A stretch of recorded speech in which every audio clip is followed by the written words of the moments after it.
Good evening, folks. Hope everybody had a nice Thanksgiving. I sure did. I wanted to talk to you today about something very specific. Number one, did you have a nice Thanksgiving? I sure did. I was in Wilkes-Barre with my family and some friends, and we had a good time. And I hope you all had a good time too and enjoyed your family and ate a lot of food and maybe not too much food, but just enough. But I want to talk to you about something that's been on my heart. My friend had made a post and she said, "Are you living or are you existing?" And she said she was just existing. I said, well, I've been both. I've been living and I've been existing. Presently, I'm living. I'm happy to say I'm living. But there was a time, and there have been many times through my life, like I'm 60 now, but there have been many times in my life that I've just existed. And that's a hard place to be when you just exist, because you're not sure what you're doing in your life. I mean, why am I even alive? Like, what's going on with my life? Like, am I coming? Am I going? Am I going backwards? You just don't know. One specific time, I relate to this a lot because it is so fresh and it was so tricky for me and hard in my life, was in 2018. January 5th is when, I got sick and I wound up in the hospital. And there's a lot more than just getting sick. I had 2 strokes. I almost died a couple times. It was very tricky. But I was in the hospital for 87 days. And during that time, I felt like I was just existing. Because it's like I didn't know if I was coming or I was going. And so when I got out of the hospital and I was home, I was left with a big deficit in my life. I couldn't walk right. I was taking all these medicines. I mean, I had 2 strokes. I was recovering from the stroke. It was like scary. Like, I was afraid to talk fast because I was afraid I was going to say something wrong or not right. Because when you have a stroke, I mean, let's face it, it does affect your brain. And a lot of people are left with a lot of deficits in their life, like with their thinking or with their mobility.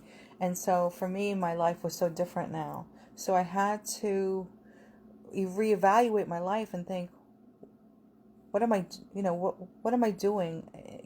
Why did God, okay, I'll be frank, God, why did you even let me live? Because I can't walk right anymore. I had to sell my car. I can't work anymore. My voice isn't like it used to be. Like, why did you save me? Why did you keep me alive if I was left like this? So I started looking online what to do when you're housebound, what to do when you can't walk, what to do when you're bored, what to do when you're depressed. Googling all these answers to try to find a solution for myself, to try to find a help for myself. And I couldn't go volunteer anywhere because, I couldn't really drive anymore because I couldn't walk down my sidewalk. I mean, I could physically drive, but I couldn't get down my sidewalk to get in my car. And it was tricky and hard. And the answers that I found when I Googled, these were some of the answers. Read a book, do a crossword puzzle, knit, embroider. Now, you have to know, before this happened to me, I was a hustler, working 2 and 3 jobs, driving here and there, and doing a lot of stuff. But reading a book, knitting, crocheting, wasn't cutting it for me. And I felt useless and hopeless, and God reminded me that hope is the anchor of my soul. God was the anchor of my soul and kept me when sometimes I thought, not now, but I thought at that point, would I have been better off if I had died, God? Because, what's left for me to do, So God started showing me little by little the things that I could do. Like, I could work my computer, I could go on Facebook, I can go on YouTube, I can still write, I can still think, I can still sing, I can still do things. So he started showing me little by little the things that I could do. But I wanted to ask you a question. Are you living your life? Are you existing? What are you doing? Do you feel like you're in limbo? Do you feel like there's no purpose in your life? Well, my suggestion to you is to pray and ask God to show you a purpose, whether it's volunteering, if you can, or like a suicide hotline, or writing, something that you have to rethink yourself. You have to reinvent yourself in a way that, what did you used to like to do? What did you used to do? And this COVID that happened, it has really put us on a spin. A lot of us have gone for a twirl. I know it did for me. I was like, here I was, back singing on the road, and now they shut me down. So I was like, all right, now what?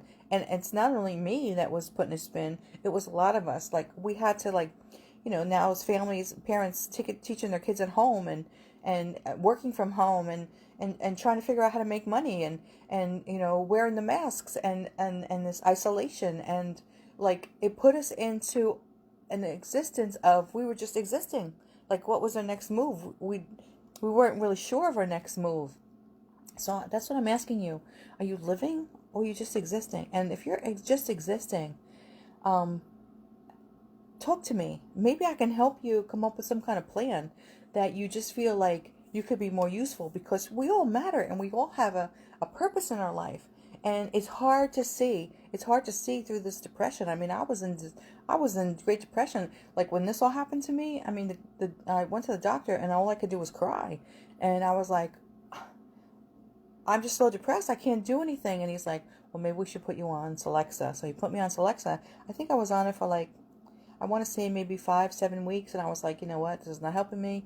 I'm going to have to deal with these problems. I'm going to have to come to terms with my new life, my new norm. And that's what I had to conclude, my new norm.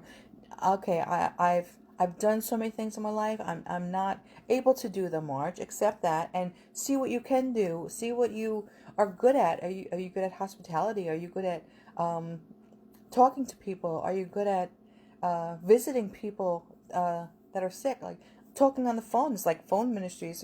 There's something that you can do.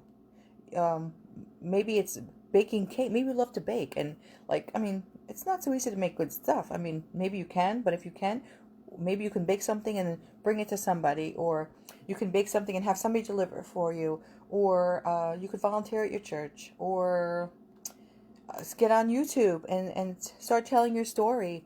Find something. You could find something, and like I said, maybe I can help you. But if you're just existing, there's hope for you. Okay, there's hope for you, and maybe I can help you. But that's just what I wanted to say to you. That for me, hope. I had written a post. Hope was the anchor of my soul. Hope. I found my hope in God. And when I was in the hospital, I was hopeless. I was becoming hopeless because, my story. First I had this one stroke. Then I was bleeding internally. Then I had another stroke. Then I was paralyzed on this side. Then they were trying to give me, put me through rehabilitation.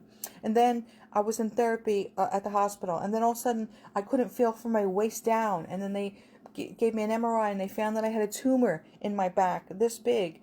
And they had to do a 9.8-hour surgery. And it was hard. It was hard on me to recover from that. And I've gone through a hard time. And when I was in the midst of all that, and I had a lung, blood clot in my lung and in my leg, and then they had to give me medicine for that, and hopefully I could get rid of that. And then I had an unknown infection for a whole month. They tried 2 different medications to get rid of it, and they never quite found out what it was. But during that time, especially with that infection, I remember the I guess the blood infection nurse or whatever, she came in and she said, well, I just want to tell you that, you have this infection, but we don't know what it is. And, we're trying some medicines and we hope that it affects you. And I was like, all right. Now you got to remember, I was highly medicated, and I had a fever, and I was burning up, and, they were afraid I was going to get sepsis, and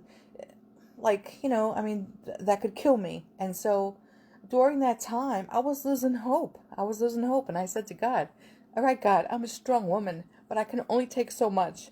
You have to help me because I'm losing hope here. I feel like Job in the Bible, how he was losing everything, and that's how I felt. I was like, God, please, I survived 2 strokes, and now I'm going to die from an infection? Are you kidding me, God?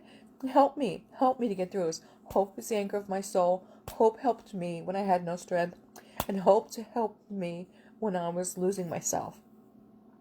And I want to let you know that hope from God is the anchor of your soul. No matter what, when you feel like you can't go on, when you feel like you have no strength left, or when you feel like hopeless, or when you feel like, what do I do next? Cry out to God and reach out to God and let God reach down to you and show you and give you the strength. And sometimes you don't know. Many times we don't know, like, our next step, in life. We don't know where else to go, but, let God direct you. And even when you can't see, just rest on God and say, okay, God, I give up. My life is in your hands, God. Show me, help me. And while I'm in the state of, I don't know what's going on, help me to be anchored and help me to rest in you. And just help me for my next step. And so that's what I really want to talk to you about, okay?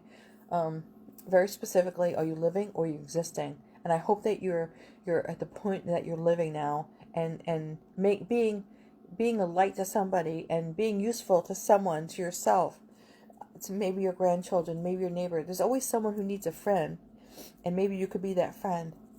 And so that's all I'm going to say right now. But I really hope that what I said meant something to you, or maybe it could have helped you, because it helps me to talk about it, and it like remembering my story and thinking how hard it was. And God did help me. God did help me to get stronger. God let me know that He was the anchor of my soul. God did help me to get to the next step. God has always helped me, and I'm getting stronger, and I'm getting stronger, and I'm so thankful to Him. And that's pretty much all I want to say. But I'm going to wrap this up, and I just want to say goodnight to you. And thanks for listening. And I hope you had a great day. Bye now.